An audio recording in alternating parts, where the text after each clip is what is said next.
Students, आज हम लोग पढ़ेंगे तीन समांतर रेखाएं तथा उनकी तिर्यक रेखा का गुणधर्म। ऐसा में तो आज हम लोग देखते हैं प्रमेय क्या है। हमारा प्रमेय दिया है किसी तिर्यक रेखा द्वारा किसी तीन समांतर रेखाओं पर निर्मित अंतःखंडों का अनुपात किसी अन्य तिर्यक रेखा द्वारा उन्हीं तीन समांतर रेखाओं पर निर्मित अंतःखंडों के अनुपात के बराबर होती है।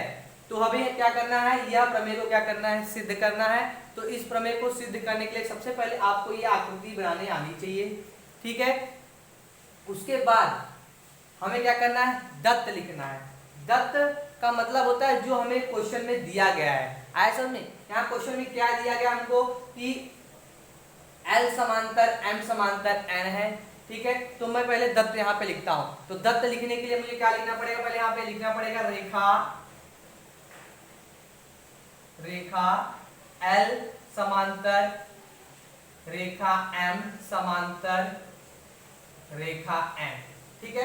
बहुत ही सिंपल पॉइंट था कि रेखा L समांतर रेखा M समांतर रेखा M, ये तीनों क्या है, हमारी समांतर है, ठीक है। अब इसमें देखो T1 और T2 ये क्या है, तिर्यक रेखा है। तो मैं यहाँ पे लिख सकता हूं कि T1 तथा T2 ये क्या है, इनकी तिर्यक रेखा है, उनकी तिर्यक रेखा है, ठीक है। अब मुझे क्या बताना है इसमें कि T1 को क्रमशः बिंदु A B C पर क्या कर रही है, प्रतिच्छेदित कर रही है ऐसा में। और सेम टू सेम ऐसे ही T2 भी क्या कर रहा है कि P Q R को क्या कर रहा है, यह प्रतिच्छेदित कर रहा है। तो यहाँ पे मैं लिख सकता हूं T1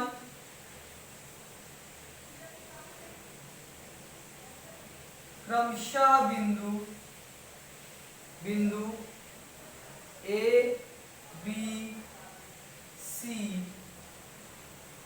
तथा T2 क्रमशः बिंदु PQR पर प्रतिच्छेदित करती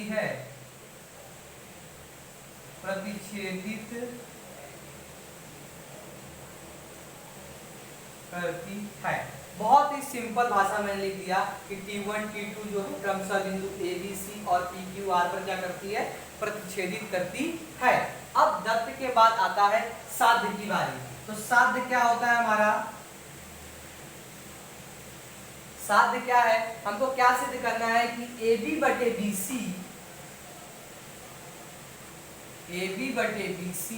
बराबर PQ बटे QR, ठीक है। ये हमको क्या करना है, सिद्ध करना है कि AB बटे BC और PQ बटे QR। साध्य के बाद आता है रचना की बारी। तो हम लोग यहाँ पे लिख सकते हैं रचना, ठीक है। तो रचना मैंने यहाँ पे क्या रचना कर रहा हूं, मैं यहाँ पे मैं लिख रहा हूं कि मैं एक रेखा खींचा, कौन सी रेखा, TC, और यहाँ पे इसका नाम क्या दे दिया, बिंदु D ऐसा में। तो यहाँ पे मैं लिख सकता हूं, चाहे आप रेख लिखो या रेखा लिखो, मतलब एक ही है। रेख TC खींचा,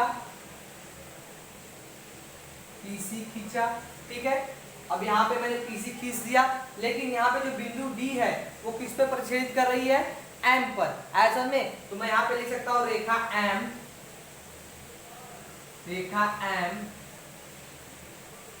बिंदु D पर प्रतिच्छेदित करती है ऐसा में। ये हमारा हो गया, ठीक है। अब मैं क्या कर रहा हूं, रचना के बाद हमारा क्या आएगा, उपपत्ति। क्या आएगा, उपपत्ति, ठीक है। तो उपपत्ति लिखते समय सबसे पहले मैं क्या कर रहा हूं कि उपपत्ति में मुझे क्या करना है, इसको पूरा सॉल्व करना है। तो सॉल्व करने के लिए सबसे पहले मैं कौन सा त्रिभुज लूंगा, ACP लूंगा ऐसा में। ACP यहाँ पे मैं लिख लेता हूं त्रिभुज ACP में ACP, मतलब मैं ये पूरे त्रिभुज को ले रहा हूँ यहाँ पे, इसको ध्यान दीजिए, मैं इसको बस कवरिंग कर रहा हूँ, आपको ये नहीं करना है, ठीक है। मैं इस त्रिभुज की बात कर रहा हूँ पूरे, ठीक है, इस त्रिभुज की।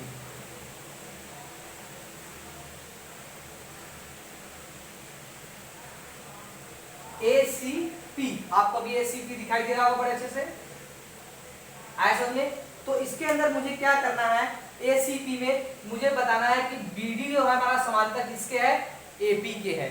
BD समांतर किसके है, AP के। तो मैं यहां लिख सकता हूं BD समांतर AP। तो जब हमारा ये BD समांतर AP हो जाएगा तो हम लोग इसके अंदर समानुपात का मूलभूत प्रमेय हो जाएगा ये, क्योंकि उसमें क्या रहता है कि उसकी रेखा दूसरी रेखा से क्या रहती है, समांतर रहती है। तो हम लोग इसके अंदर सिद्ध कर सकते हैं बहुत ही सिंपल से। तो क्या हो जाएगा हमारा ये AB बटे BC बराबर PD बटे DC, ऐसा समझ में। तो यहां पर मैं लिख सकता हूं AB बटे AB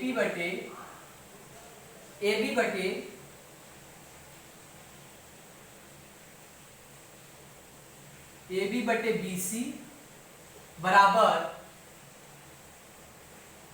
PD बटे DC, AB बटे BC बराबर PD बटे DC।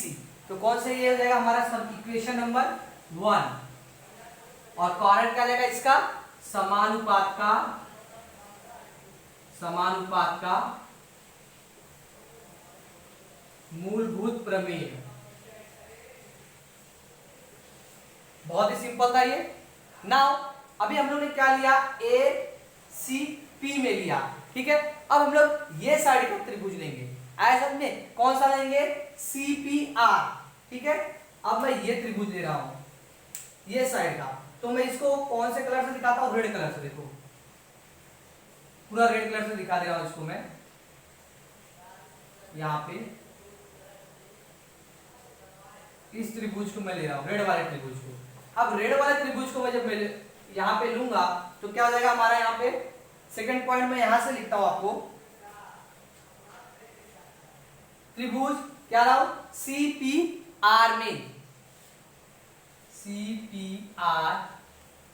में आपको यहां पे क्या लग रहा है कि ये मेरा DQ समांतर किसके है, CR के है। तो यहां में मैं लिख सकता हूं DQ समांतर CR, ठीक है, DQ समांतर CR, ठीक है। अब जब ये समांतर है हमारा तो मैं इसे लिख सकता हूं PD बटे DC फिर PQ बटे QR। तो यहां पे मैं लिख सकता हूं क्या हो जाएगा ये PD बटे DC बराबर PQ बटे QR। इसको मैं क्या दूंगा, इक्वेशन नंबर यहाँ पे 1 था तो ये हमारा क्या जाएगा यहाँ पे 2, और कारण क्या रहेगा, सेम समानुपात का मूलभूत प्रमेय। ऐसा समझे, बहुत ही सिंपल है। अब देखो यहाँ पे ये हमारा पहला इक्वेशन आ गया, ये हमारा दूसरा इक्वेशन आ गया। नाउ अब हम लोग क्या करते हैं, ये दोनों इक्वेशन को एक साथ में यहाँ पे लिख देता हूं, ठीक है। तो कैसे हो जाएगा ये AB बटे BC बराबर PD बटे DC बराबर PQ बटे QR। ये कारण क्या आएगा, 1 व 2 से, ठीक है, 1 व 2 से। तो यहाँ पे देखो ये मेरा दोनों समांतर है, दोनों में आ रहा है ये वाला PD बटे DC और PD बटे DC दोनों में सेम आ रहा है, तो इसलिए हमारा ये क्या हो जाएगा कि समीकरण हमारा ये क्या हो जाएगा, सेम हो जाएगा। तो ये मैं इसको सेम कर दे रहा हूं, क्या हो जाएगा हमारा, सिद्ध हो जाएगा AB बटे BC बराबर PQ बटे QR। तो हमें यही सवाल में हल करना था, इसको सिद्ध करना था। तो हमारा बहुत ही सिंपल था, तिर्यक रेखा समांतर उनकी रेखा क्या होती है, उनका गुणधर्म बहुत ही सिंपल था, ठीक है। तो आप लोग को यह मेरा वीडियो अच्छा लगा हो तो आप लोग इसको लाइक करें, सब्सक्राइब करें और अपने दोस्तों को शेयर करना ना भूलें। Thank you friends.